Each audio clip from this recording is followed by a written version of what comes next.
Never before offer national highway పై ఆకర్షణీయమైన commercial plots గజం కేవలం 5,999 రూపాయలకే.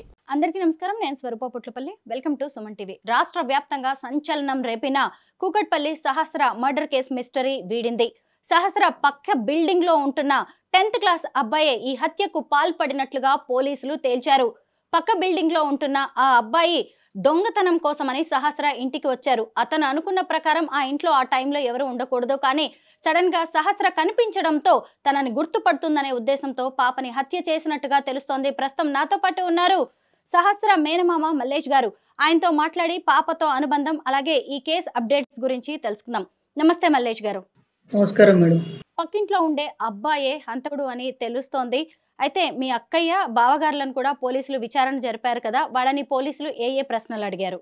అంటే వాళ్ళు సండే నుంచి మండే వరకు పాప కళ అయ్యేంత వరకు వాళ్ళు ఎటు సైడ్ వెళ్ళిండు, మా సిస్టర్ మా బావగారు ఎక్కడెక్కడ ఉన్నారు అంత విచారణ కొనసాగింది ఇప్పటి వరకు. ఇంకా వాళ్ళు పైననే ఉన్నారు, ఇంకా బయటకు అయితే రాలేరు. వీళ్ళు చెప్పే మాటలను బట్టి ఇంకేమైనా క్లూస్ వస్తాయేమో అని చెప్పేసి వాళ్ళు పేరెంట్స్ ఇన్వెస్టిగేషన్ చేస్తున్నారు మేడం.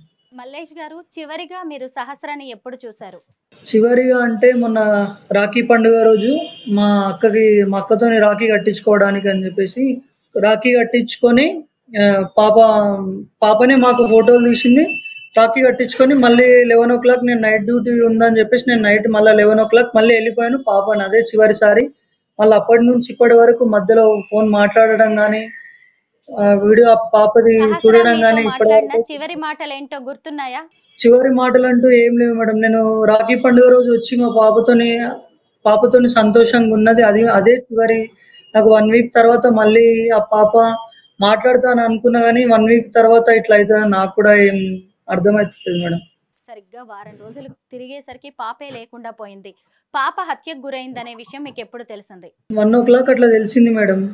నేను పాపకు యాక్సిడెంట్ అయిందో సంథింగ్ ఏదో అయిందని చెప్పేసి చిన్నగా ఏదో అయిందనే అనుకున్నాను, కానీ పాపని ఇంటికి వచ్చి చూసేసరికి ఆ స్థితిలో చూసేసరికి నేను అసలు మనసంతా ఏదోలా అయిపోయింది మేడం. పాపని మొత్తం పేగులన్నీ బయటకు వచ్చేలా పొడిచి పాపని ఆ స్థితిలో చూసేసరికి అసలు చూడాలనిపించలేదు. పాపను అసలు టచ్ కూడా చేయలేదు మేడం. పాప దగ్గర ఉండాలంటేనే దుఃఖం ఆగలేకుండా నేను బయటకు వచ్చేసాను అప్పుడే. పండగ పూట ఎంతో సంతోషంగా పాపను చూశారు, ఆ తర్వాత శవంగా ఆమెని బెడ్ మీద చూశారు. పాప అసలు అలా అవుతుందని చెప్పేసి అసలు ఎప్పుడు కల్లో కూడా ఉంచలేము. అసలు మేము ఏం చెప్పలేని పరిస్థితి మేడం. అలా చూసినప్పుడు నోట్లో నుంచి మాట, కళ్ళలో నీళ్లు తప్ప నోట్లో నుంచి మాట రాని పరిస్థితి అది. ఆ విజువల్స్ చూస్తుంటే లైవ్ లో పాపను దగ్గరికి పోవడం కానీ చేస్తే అసలు హార్ట్ అటాక్ వచ్చి ఆనే పోయేంత అంత ఘోరంగా ఉంది పాపది పరిస్థితి. అంతలా అయిపోయింది మొత్తం. పాపని ఒక్కో ఘాటు చూస్తుంటే ఏదో శత్రుత్వం ఉన్నట్టు చేశారు పాపని. మొత్తం ఎంత టార్చర్ చేసి ఎంత చేసి పాపని అలా చూసేసరికి అసలు అది కాలేదు మేడం. అది చెప్పనీకి రాదు, ఏడుపు తప్ప అసలు ఏం రాలేదు మేడం. అప్పుడు పోలీసులు ఇప్పటికే కొంతమందిని అనుమానితులను అదుపులోకి తీసుకుని విచారణ జరుపుతున్నారు. వారిలో ఎవరి మీద మీకు డౌట్ లేదా? పైన డౌట్ ఉంది. వాళ్ళు మాట్లాడుతున్నారు, వాళ్ళ పేరు చెప్తున్నారు, మాట్లాడుతున్నారు, అసలు వాళ్ళని విచారిస్తున్నారు. నెక్స్ట్ ఏం స్టెప్ అవుతుంది అనేది మా అక్క బావ బయటకు వచ్చినాక తెలుస్తుంది. అది ఇంకా వాళ్ళు పోలీసుల విచారణలోనే ఉన్నారా? పోలీసుల విచారణలోనే ఉన్నారు. ఇంకా వాళ్ళని ఇన్వెస్టిగేషన్ చేస్తానే ఉన్నారు. ఉరి శిక్ష అనేది పాపకు చేసినందుకు మనకి ఉరి శిక్షనే కరెక్ట్. అందరి ముందు ఉరి శిక్ష వేస్తేనే బాగుంటుందని మేము కూడా ఆశిస్తున్నాం మేడం. మల్లేష్ గారు, పాప చనిపోయిన కాసేపటికే మీరు ఆ ఇంటికి వెళ్లారు. ఆ పరిసర ప్రాంతాలు చూస్తే మీకేమనిపించింది? ఇది ఒక వ్యక్తి చేసిన హత్య అనిపించిందా, లేదంటే మరికొందరు ఉండొచ్చని మీకు అనిపించింది? ఖచ్చితంగా ఒకరు ఉండాల్సిందే. ఎందుకంటే పైన ఎవరు వస్తున్నారు, ఎవరు వెళ్తున్నారు, చుట్టుపక్కల వారు వస్తున్నారా లేదా, ఎందుకంటే అది ప్లాన్ ప్రకారంగా జరిగింది కాబట్టి కచ్చోనయ్యే పని కాదు అది. పైనకు రావడం కానీ డోర్ తీయడం కానీ.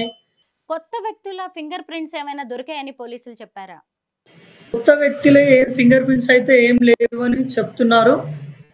ఫింగర్ ప్రింట్స్ అంటే మా బావ పాపను అలా చూసినాక ఇంకా బతికే ఉండొచ్చు, పాపను ఎత్తుకొని బయటకు వచ్చినాక డాక్టర్ అప్పుడే అంబులెన్స్ కి ఫోన్ వెళ్ళి డాక్టర్ వచ్చారు, చెక్ చేసి బెడ్ పైన పడుకోబెట్టేసరికి అప్పటికి చెప్పేశారు పాప ఇక లేదు ఇక అని చెప్పేశారు. అంతేగా మా బావ పాపని ఎత్తుకొని బయటకు వచ్చినప్పుడు మాత్రం ఒక్కరే ఉన్నాయి. ఈ మిగతా ఫింగర్ ప్రింట్స్ అయితే ఏం లేవు.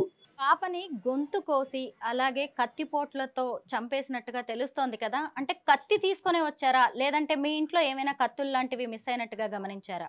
లేదు మేడం, ఇంట్లో అయితే కత్తులైతే ఏం మిస్ కాలేవు, ఎలా అన్ని అలాగే ఉన్నాయి. కత్తి అయితే ఏం మిస్ కాలేవు ఇంట్లో నుంచి. ఖచ్చితంగా అందుకుడే ఖచ్చితంగా కత్తులు తీసుకున్నాడు ఖచ్చితంగా. మల్లేష్ గారు, ఇది మీ దుఃఖం మాత్రమే కాదు, మా అందరికి కూడా ఎంతో బాధగా ఆవేదనగా అనిపిస్తోంది. సహస్రాన్ని పోగొట్టుకున్నాం, మళ్ళీ ఆ పసిపాప ప్రాణాలను వెనక్కి తీసుకురాలేము. కనీసం పాపని చంపిన వ్యక్తులు వారికి కఠిన శిక్షలు పడడం అనేది కూడా, పడేలా చేయడం అనేది కూడా మనందరి ముందు ఉన్న బాధ్యత. థ్యాంక్ యూ సో మచ్ అండి.